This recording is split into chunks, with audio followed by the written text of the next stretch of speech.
Ang kwentong ito ay hango sa totoong buhay. Karanasan ito ni Cruzaldo. Taong 1948, Bicol.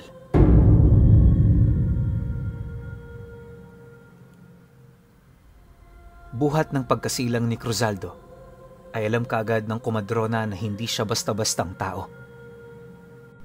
Pagkaluwal pa lamang kasi niya, ay agad siyang napatayo at nakapagsalita, bagay na hindi talaga nangyayari. Pagkaraan lang ng ilang sandali pagkatapos niyang maipanganak, namatay rin ito kaagad.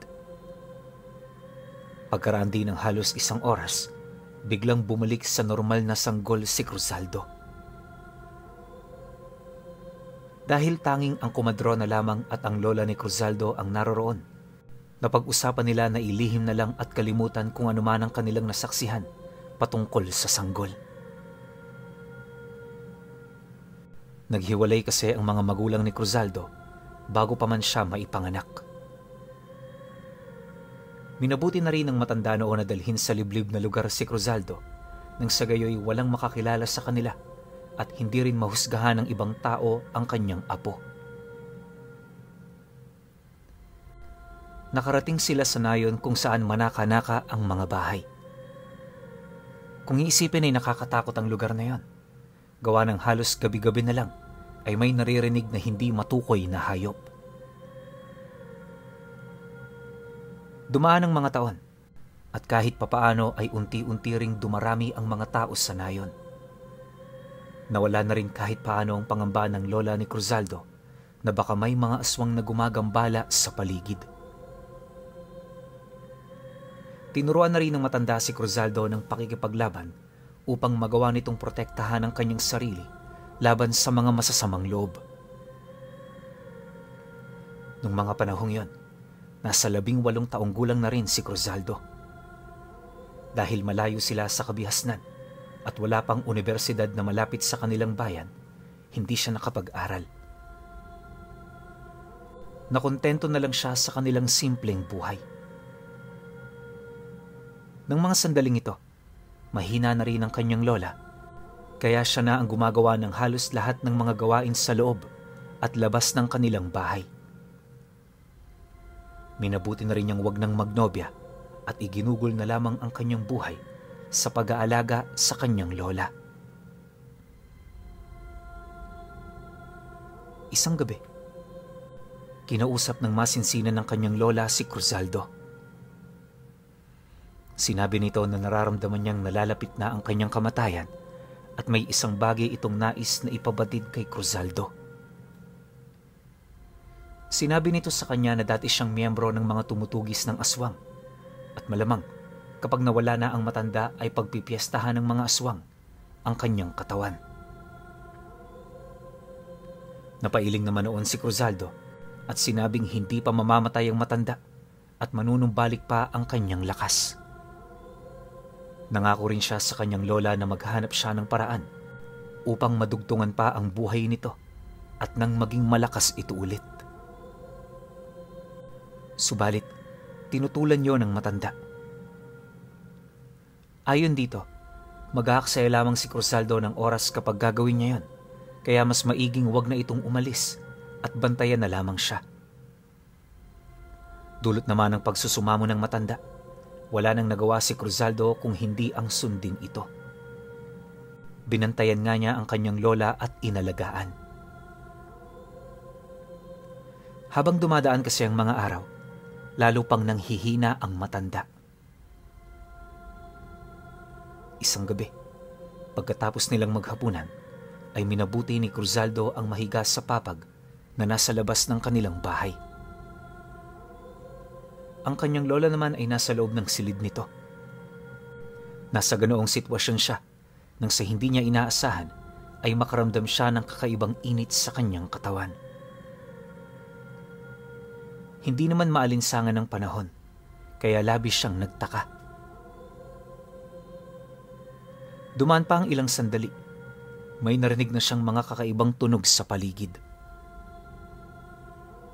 Noong una ay medyo kampante pa siya, gawa ng napapaligiran naman ng mga bakod ang kanilang bahay. Subalit, Nang maisip niyang pwede pa ring lumundag ang mga nilalang na pinaniniwalaan niyang mga aswang, doon na rin siya nabahala. Posibleng ito na ang sinasabi ni Lola sa akin. Kailangan ko siyang protektahan ng sa gayon ay walang mangyaring masama sa kanya. Wika ni Cruzaldo. Tinawag pa niya ang kanyang lola at tumugon naman ito sa kanya. Nang mga sandaling yon, nagmadaling pumasok sa loob ng kanilang tirahan si Cruzaldo. Inalam niya ang kalagayan ng kanyang lola at nang makita siya ng matanda, agad itong nagtanong kung ano ang ingay na nasa labas. Idinahilan na lamang ni Cruzaldo na mga pusang naglalampungan yon upang hindi mag-alala ang kanyang lola. Matapos ang kanilang maiksing usapan, minabuti ni Cruzaldo ang kumuha ng isa pang gasera. Nagdala na rin siya ng itak upang kahit papaano ay may panlaban siya sa kung anumang nilalang na nasa labas ng kanilang bahay. Saktong pagkalabas niya, may nakita siyang iilang mga mapupulang mga mata. Itinaas niya ng bahagya noon ang kanyang gasera upang sana'y masipat ng maigi ang anyo ng mga nilalang na yon, subalit sobrang dilim pa rin ang kinaroroonan ng mga ito. Walang ano-ano, nakarinig siya ng 3 beses na ingay sa kanilang bubungan. Para bang may mga bumagsak doon. Ngunit dahil may kataasan yon, hindi niya ito nakita kung ano. Lalo lang na nataranta si Cruzaldo noon nang marinig niya ang pag-ungol ng kanyang lola. Noon din ay napamura siya. Hindi niya alam kung haharapin ba niya ang mga aswang na yan o papasok siya sa kanilang bahay upang alamin kung ano ang kalagayan ng kanyang lola. Umalis kayo! Magsisisi kayong tumungo pa kayo rito at mambulabog sa tahimik naming buhay! Sigaw ni Cruzaldo. Nang makita niyang may lumundag mula sa labas ng bakuran nila patungo sa bubong, doon na niya nakumpirma na mga aswang nga ang lumapag sa kanila. Dahil sa kanyang pag-aalala sa lola niya, nagmadaling pumasok si Cruzaldo. Dumiretso siya sa silid ng kanyang lola at ganoon na lang ang kanyang gulat nang makitang may malaking siwang na ang kanilang bubong. Nasipat niya rin doon ang 2 mapupulang mga mata na nakadungaw, kaya kahit na alanganin ang kanyang posisyon, itinapon niya pa itaas ang kanyang itak. Maswerte namang tumama ang dulo nun sa nilalang na nakadungaw, kaya napaungol yon at agad na umalis sa siwang. Sa kabutihang palad, nagawa niyang saluhin ang kanyang itak sa hawakan nito, kaya hindi siya nasugatan. Pagkatapos nun, nagmadaling nilapitan ni Cruzaldo ang kanyang lola, tsaka tinanong kung ayos lang ba ito at napatango naman ang matanda. Nasa ganoong kalagayan sila nang makarinig sila ng pag-angil mula sa itaas. May mga kaluskos na rin at kalampagan silang naririnig sa kanilang dingding na sinasabayan ng mga paghuni. Sinabi naman ng matanda kay Cruzaldo na marahil ayun na ang kanyang hinihintay at kinakatakutan. Tanging pagdarasal na lang ang nagawa ng matandang yon dahil sa nangyayari. Tiningala ni Cruzaldo ang ibabaw ng bubong nila at napailing siya nang makitang may nakadungaw na naman doon. Naglalaway pa ang aswang habang sumisinghot sa direksyon nilang dalawa. Walang ano-ano, nagwika ang matanda kay Cruzaldo na buksan ang baul nito na nasa ilalim ng kanyang higaan. Hindi naman nagawa ni Cruzaldo ang makapagtanong dahil sa labis na pagmamadali. Pagkabukas niya nito, ay tumambad sa kanya ang mga damit at sa ibabaw ng mga damit na yon ay may isang kris na halos kasya lang din ng haba sa baul ng kanyang lola. Sinabi naman ng kanyang lola na ang kris na yon ay kargado ng mga dasal na panlaban sa aswang at yon ang ginamit niya noong aktibo pa ang kanilang grupo sa pagtugis ng mga ganoong uri ng nilalang. Saktong pagkakuha ni Cruzaldo ng naturang Kris ay siya ring pagkarinig niya ng ingay. Napalingon siya sa pinanggalingan nun at gano'n na lang ang kanyang gulat nang makita niyang sinira pala ng mga aswang ang dingding ng silid ng kanyang lola.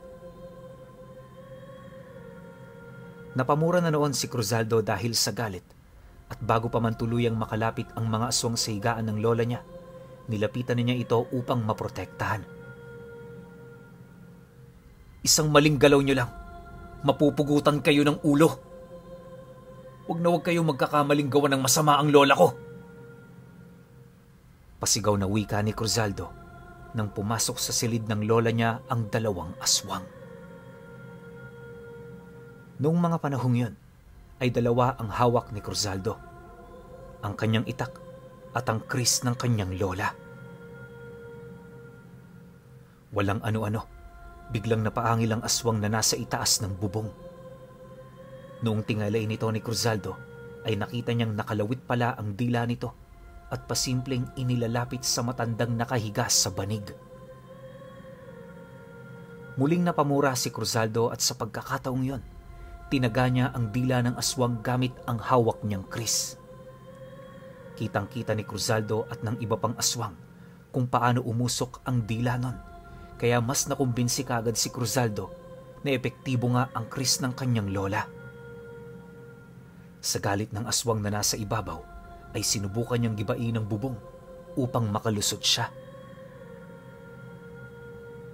Subalit, saktong pagkakita ni Cruzaldo na mahuhulog na ang aswang, walang agam-agam niyang sinalubong ito ng dulo ng kanyang kris.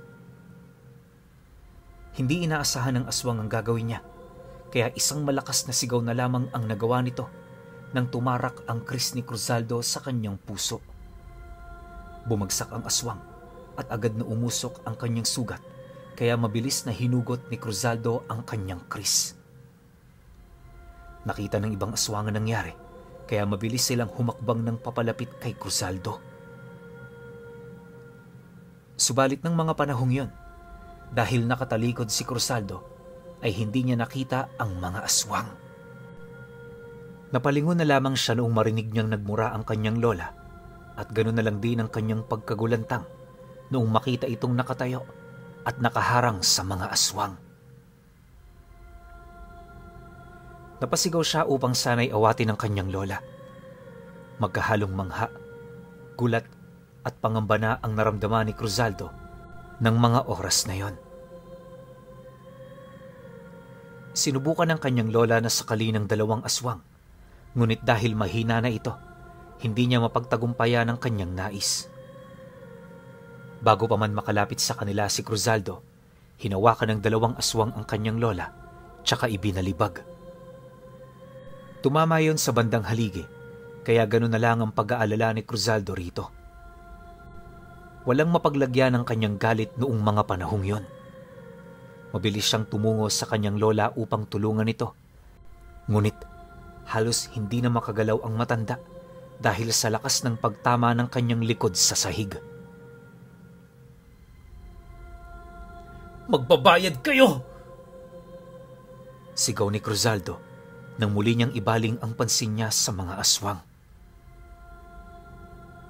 Nung mga sandaling yon, nasira ulit ang isa pang bahagi ng kanilang dingding at mula roon ay pumasok din ang mga natitira pang aswang. Ang bawat isa sa kanila ay nakahandang sumugod sa kanya. Napahawak naman ng mahigpit si Cruzaldo sa kanyang itak na siyang tanging hawak niya noon. Minabuti niya kasing wag nang gamitin ang kanyang itak dahil mas mabigat yun. Nang makaharap na sa kanila si Cruzaldo, nagsiangil ang mga aswang. Naglalaway na sila ng mga panahong yon at animoy sabik sa laman loob ng lola ni Cruzaldo. Dulot ng matinding galit ni Cruzaldo, minabuti niyang tumakbo patungo sa higaan ng kanyang lola. Pagkaapak niya roon, walang pagdadalawang isip niyang nilundagan ng dalawang aswang na pinakamalapit doon. Pagkabuwal ng dalawa, mabilis niyang tinaga sila sa kani-kanilang leeg. Naging dahilan niyo ng kanilang agarang kamatayan dahil sa epekto ng Kris na kargado ng dasal. Nang makita ng mga aswang ang nangyari, labis silang nagalit. Sinubukang sumugod ng 3 pa kay Cruzaldo, pero agad itong iwinasiwas ang kanyang hawak na Kris, kaya natigilan din sila kaagad. Subalit, pagkatayo ni Cruzaldo, ay sakto ring nakarinig siya ng ingay sa kanilang bubong. Pagkatingala niya ay gano'n na lang ang kanyang gulat nang bumagsak sa kanya ang isang aswang. Hindi yun inaakala ni Cruzaldo, kaya nabuwal siya at nabitawan niya ang kanyang Kris.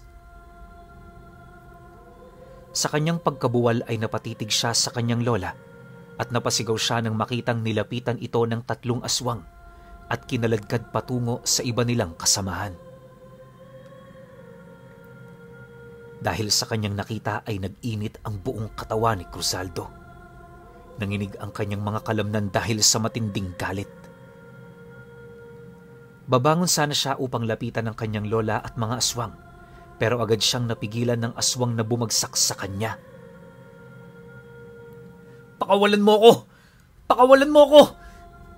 Hindi ako papayag na gawan niyo ng masama ang lola ko! Pagkakamatayan tayo! Pilit na sigaw ni Cruzaldo habang nagpupumiglas. Subalit, habang nasa ganoong sitwasyon, ay napahagulgol na lamang siya nang makitang pinagpipiestahan ng mga aswang ang katawan ng kanyang lola. Nanlumo siya at mas lalong sumidhi ang kanyang galit na nararamdaman. Sa kadahilanang ito, mas nilakasan niya ang pagpiglas hanggang sa makatakas siya. Mabilis siyang gumapang para kunin ang kanyang Kris at saktong hinawakan siya ng aswang para pigilan nang tagain nito ang braso nun. Naputol yon at ang sugat ng aswang ay umusok. Nataranta ito sa nangyari, kaya ginamit ni Cruzaldo ang pagkakataong yon para pugutan ng ulo ang aswang. Matapos niyang gawin yon, ibinaling niya ang kanyang pansin sa kanyang lola at halos hindi niya kayang panoorin ito habang wala ng buhay, naliligo sa dugo at nilalantakan ng mga aswang ang laman loob. Noon din ay sumugod si Cruzaldo sa kinaroroonan ng mga aswang at ng kanyang lola. Halos wala ng paglagyan ng nararamdaman niyang galit. Sumigaw na rin siya at nagmura, kaya biglaang tumigil ang mga aswang sa kanilang paglantak sa laman loob ng matanda. Saktong pagtalingon nila ay nakita nilang malapit na si Cruzaldo sa kanila, kaya hinarap nila ito. Naging mabilis din ang kanilang paggalaw, kaya naging madali para sa kanila ang pagpalit ng pwesto. Akmang iwawasiwas na sana ni Cruzaldo ang hawak niyang Kris sa tapat ng mga aswang, nang sa hindi niya inaasahan ay may tumulak sa kanya. Napalingon siya ng bahagya at doon niya nalaman na itinulak siya ng isang aswang. Babalansihin na sana niya ang kanyang katawan upang hindi siya mabuwal sa sahig, pero may isang aswang ang mabilis na sumugod sa kanya. Hindi niya inaasahan ang naging lakas nun, kaya tumilapon si Cruzaldo sa labas ng kanilang bahay. Pagbabayaran yung ginawa niyo sa lola ko! Sigaw niya. Agad siyang napabangon at hindi na niya ininda ang sakit ng kanyang katawan. Sakto namang lumundag ang isang aswang ng pagsugod sa kanya, kaya agad niyang tinaga ang naturang nilalang. Tinamaan ang aswang sa dibdib at agad ding umusok ang sugat nito. Dahil medyo taranta pa ang aswang nang bumagsak sa lupa, ginamit ni Cruzaldo ang pagkakataong yon. Bago pa man makabangon, buong lakas niyang itinarak sa dibdib ng aswang ang kanyang Kris. Napaungol na lamang ang nilalang at kasabay ng pag-usok ng sugat nito ay ang kanyang pagkamatay. Noon din, ibinaling niya ang kanyang pansin sa kanilang bahay at nakita niyang nakatayo sa tapat ng sirang dingding ang ilang aswang. Pagkakita nila sa ginawa ni Cruzaldo, lumundag na rin sila pababa upang harapin ito. Naramdaman ni Cruzaldo ang init na nananalaytay sa kanyang kris, kaya hinawakan niya ito ng mahigpit. Pagkalusob ng mga aswang sa kanyang kinaroroonan, nilabanan niya ang mga ito. Ang bawat aswang na sumusubok na hawakan siya ay inuunahan niya at tinataga ang kamay at braso. Sa kadahilanang yon, saglit na natitigilan ang mga aswang dahil sa kirot na kanilang nararamdaman mula sa umuusok nilang sugat. Di naglaon, 5 aswang na lamang ang natitirang nakatayo at hindi pa nasusugatan. Inikutan nila si Cruzaldo at dahil mabibilis ang kanilang paggalaw, hindi kaagad nito nalaman ang binabalak ng mga aswang. Walang ano-ano, pagapang na sumugod sa kanya ang isa sa kanila, kaya agad naman napaiwas si Cruzaldo. Sinubukan niyang tagain ng kanyang kris ang naturang nilalang na yan, pero bago pa man lumapat ang talim ng kanyang hawak sa naturang aswang, biglaan siyang sinugod ng 4 sa likuran. Pinagkakalmot siya sa kanyang likuran at di naglaon ay tinulak na siyang naging rason para matumba siya. Subalit, sa halip na indahin ang hapdi sa kanyang likuran, mas lalo pang tumibay ang pagnanais ni Cruzaldo na labanan ang mga aswang. Humarap siya sa kanila at sinugod ang isang aswang. Nang makalapit na siya, bago pa man makagawa ng kung anong hakbang ang aswang na yon, itinarak na niya ang kanyang kris sa lalamunan nito. Agad din niyang hinugot ang kanyang kris, tsaka tuluyan ng ginilita ng naturang aswang. Hindi pa man bumabagsak ang aswang na yon, nakita ni Cruzaldo na lumundag ang isa upang umatake sa kanya. Sa kadahilanang ito, mabilis siyang napatras, kaya tumama ang aswang na yon sa kanyang kasama. Dahil nakatalikod ang nasabing aswang, walang pagdadalawang isip na nilapitan niyo ni Cruzaldo. Nang matansya na niya ang kanyang distansya, itinarak niya ang kanyang kris sa likuran nito upang maabot niya ang puso ng naturang aswang. Napalingon pa ang nilalang na yon at sinubukang sunggaban si Cruzaldo, pero tinaga siya ni Cruzaldo sa kanyang sentido. Bumagsak ang aswang na yon. Binalak pa sana ni Cruzaldo na pugutan niyo ng ulo, pero nang makita nito na umuusok na ang sugat ng aswang, naisip niyang mag-aaksaya lamang siya ng oras. Nang mga sandaling yon, ibinaling niya ang kanyang pansin sa 3 aswang. Ganun na lang din ang kanyang gulat nang makita na ang mga mabalahibong nilalang na yan ay naging malalaking baboy ramo na may mga nakausling mahahabang pangil. Kita rin ni Cruzaldo na nagbabaga ang kanilang mga mata, pero kahit na ganun ay hindi siya nakaramdam ng takot.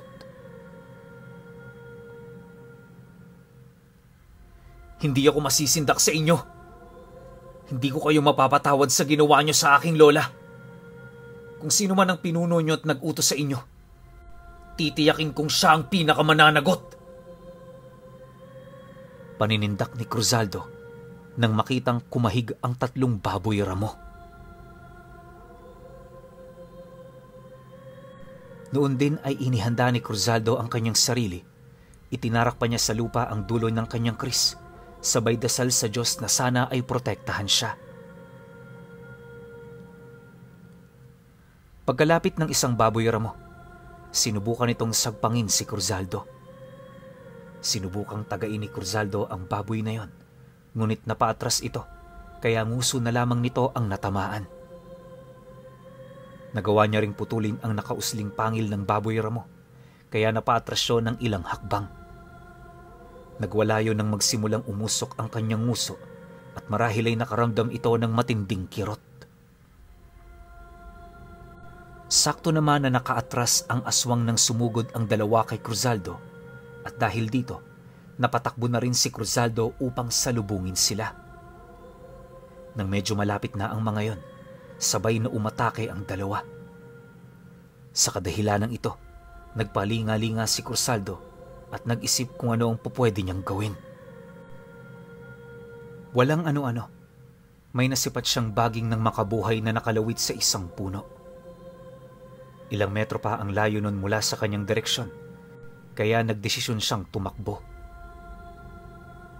Hinabol naman siya ng 2 baboy ramo, kaya mas lalo niyang binilisan ang pagtakbo hanggang sa makarating na siya sa tapat ng puno. Dahil nakabuelo naman siya, lumundag siya sabay taga sa baging ng makabuhay. Dulot ng kanyang ginawa, medyo mahaba ang nakuha niya. Nung mga oras na yon, hindi inaasahan ni Cruzaldo na ilang dipa na lang ang layo sa kanya ng mga aswang. Dahil dito, sinubukan niyang latiguhin ng baging ng makabuhay ang 2 baboy ramo. Tinamaan ng isa at agad na napaigik ng malakas. Nataranta na rin yon, subalit hindi ito umatras. Ang isang baboy ramo ay lumiko at sinubukang umatake sa gilid ni Cruzaldo, ngunit nang makalapit ito, ay hinambalos din siya ni Cruzaldo ng baging ng makabuhay. Tinamaan yun sa mata, kaya nagkaroon siya ng pagkakataon para lapitan ito.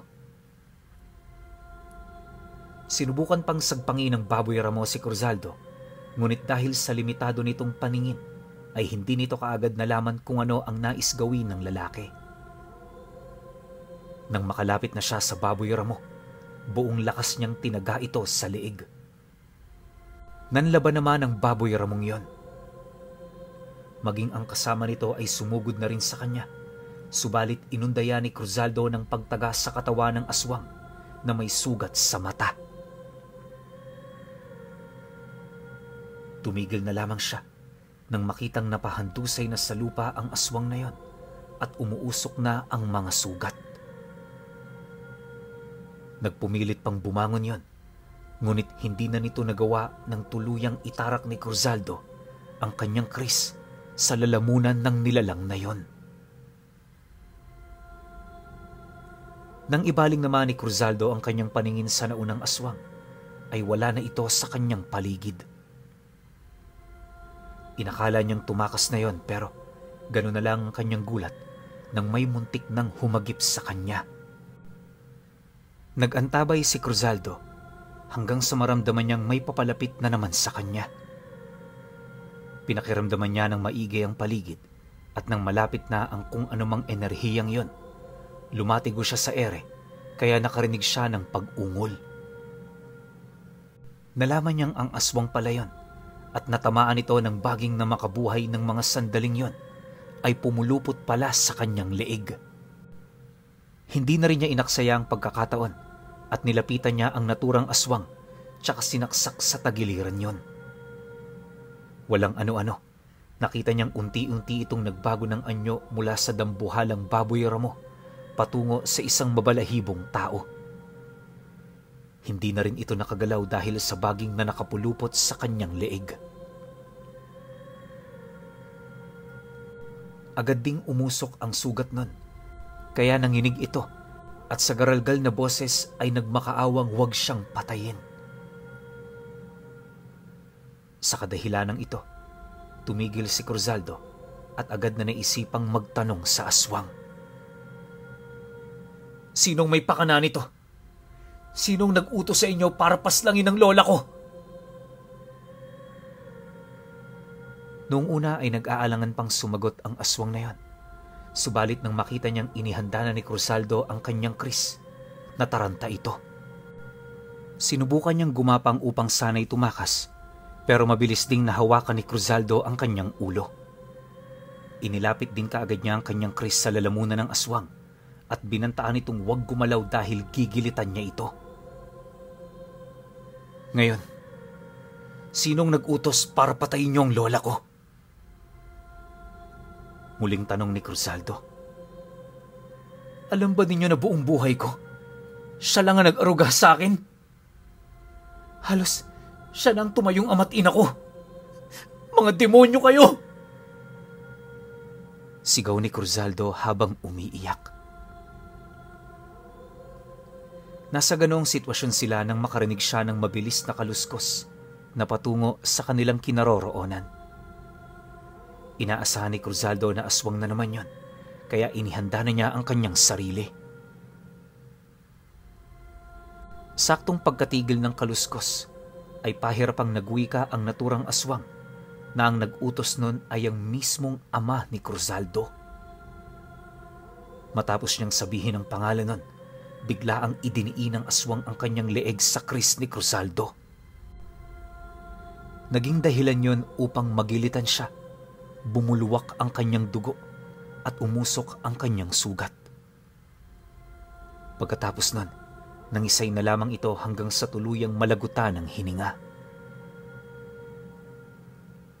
Nang mga sandaling yon, napatulala si Cruzaldo. Hindi niya inakala na buhay pa pala ang kanyang ama na ni isang beses ay hindi na ikwento sa kanya ng kanyang ina. Sa halip na mangulila sa kalinga ng isang ama, kinasuklaman niya yon at isinumpang ipaghihigante ang kanyang lola. Napagtanto niya rin base sa salaysay ng huling aswang niyang pinatay, ay marahil ay isa ring aswang ang kanyang ama. Walang ano-ano, may narinig siyang garalgal na boses ng isang lalaki. Patawarin mo ko, anak, kung nagawa ko yun sa iyong lola. Kinakailangan ko lamang na ipaghigante ang aming angkan. Ang ating angkan na nilipol nila noon. Ako ang iyong ama, at kung sasama ka sa akin, ay ipaparamdam ko sa iyo ang pagmamahal ng isang magulang. Patawarin mo lamang ako at tanggapin. Napalingon doon si Cruzaldo at gano'n na lang ang kanyang gulat nang makita ang isang lalaki na may nagbabagang mga mata. Kahit na mabalahibo ito ay napansin kagad ni Cruzaldo na magkatulad sila ng hubog ng muka. Hindi kita ama.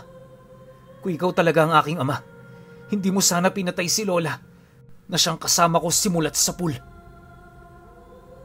Wala akong ama na isang demonyo! Pasigaw na wika ni Cruzaldo. Noong mga panahong yon, tumakbo siya upang sugurin ang naturang aswang. Wala siyang naging pakialam kung ano man ang mangyari sa kanya, gawa ng binalot na siya ng puot. Papatayin kita! Sigaw niya nang makalapit siya. Tinaga niya rin ang aswang na nagpakilalang ama niya, ngunit mabilis itong nakailag. Nagpaliwanag ang naturang nilalang kay Cruzaldo kung bakit nagkaganon ang takbo ng kanilang buhay. Subalit kahit na anong paliwanag nito, ay hindi siya pinaniwalaan ni Cruzaldo. Nagpatuloy si Cruzaldo sa pag-atake sa kanyang amang aswang, ngunit mabilis nitong naiilagan. Mas lalo pang nagalit si Cruzaldo dahil doon at kung ano-ano na ang kanyang sinabi habang umaatake sa kanyang ama. Pagkaraan pa ng ilang sandali, sumugod na rin ang kanyang ama sa kanya.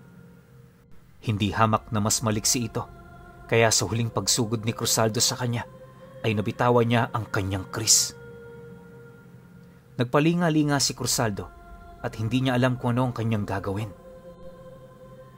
Subalit, nagulat siya nang mabilis na gumalaw ang kanyang ama at sa isang pagkisap ng mga mata ni Cruzaldo, hawak na noon ang kanyang kris. Hindi alam ni Cruzaldo kung ano ang gagawin nun, pero natigilan siya nang makitang umuusok ang kamay ng aswang niyang ama. Subalit sa halip na bitawan ang kris, hinigpitan niya pa ang pagkakahawak nito.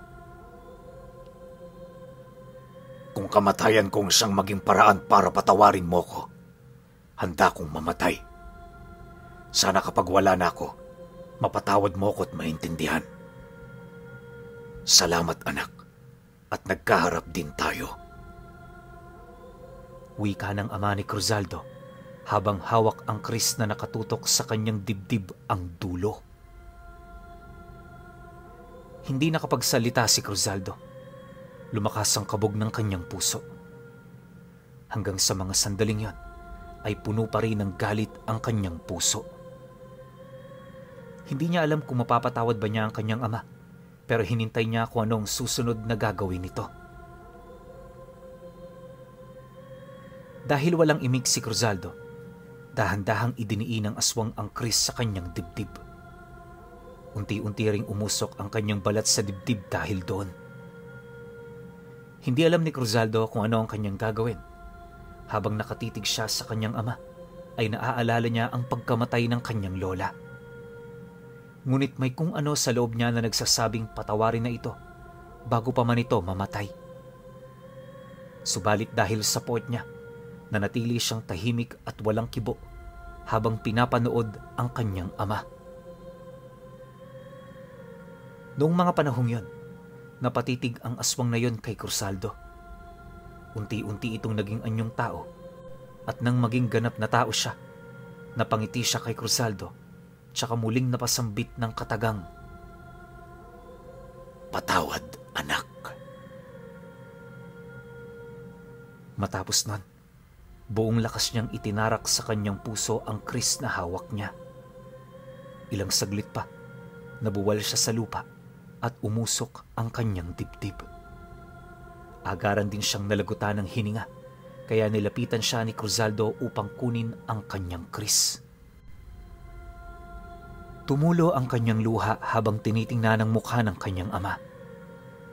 May konting kirot siyang naramdaman sa kanyang puso, pero nakahinga siya ng maluwag. Alam niya sa kanyang sarili na naipaghiganti na niya ang kanyang lola at yon ang pinakamahalaga para sa kanya. Iniwan ni Cruzaldo ang lugar na yon para hanapin ang kanyang kapalaran. Nagkonsulta na rin siya sa mga albularyo kung magiging aswang ba siya at nabunutan siya ng tinik sa lalamunan nang mawaring malabong mangyari yon dahil nagawa na pala ng paraan ng kanyang lola nang maliit pa lamang siya, nang sa gayon ay hindi siya matulad sa mga kalahi ng kanyang ama. Pilit niyang kinalimutan ang trahedyang nangyari sa kanyang buhay, pero dahil kaakibat na yon ang kanyang pagkatao, hindi na yon nawaglit sa kanyang isipan.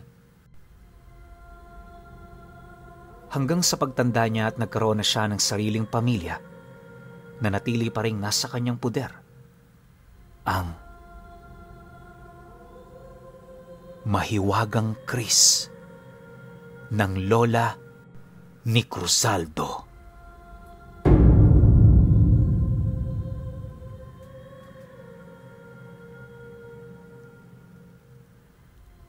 Okay. Opinyon ko sa kwento. Bago ako magbigay ng opinyon, shoutout muna sa mga kapatid nating Muslim. Kasi sila talaga nagtatangan niyang kris. Hindi rin yan basta-basta ibinibigay hanggat walang basbas nila or yung parang oorasyon na nila o riritualan.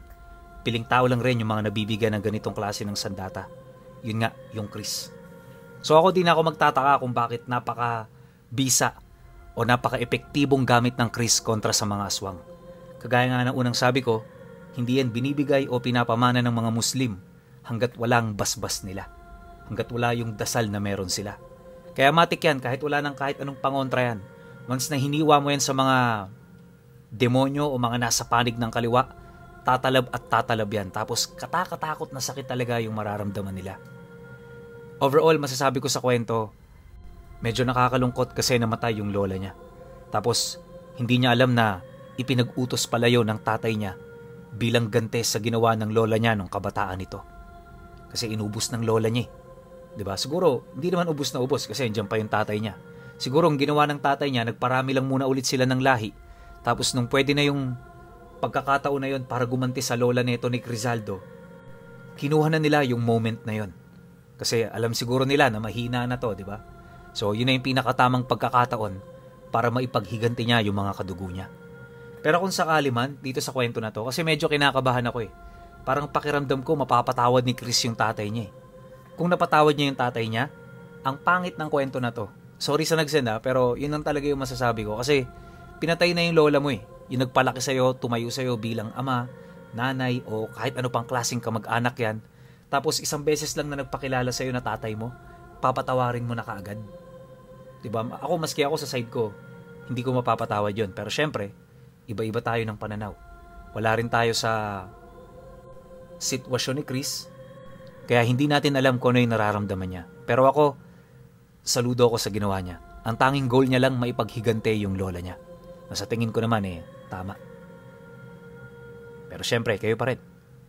Kung may opinyon kayo sa kwentong ito, Comment nyo lang sa baba. Yun lang. Hanggang sa susunod na kwento. Salamat.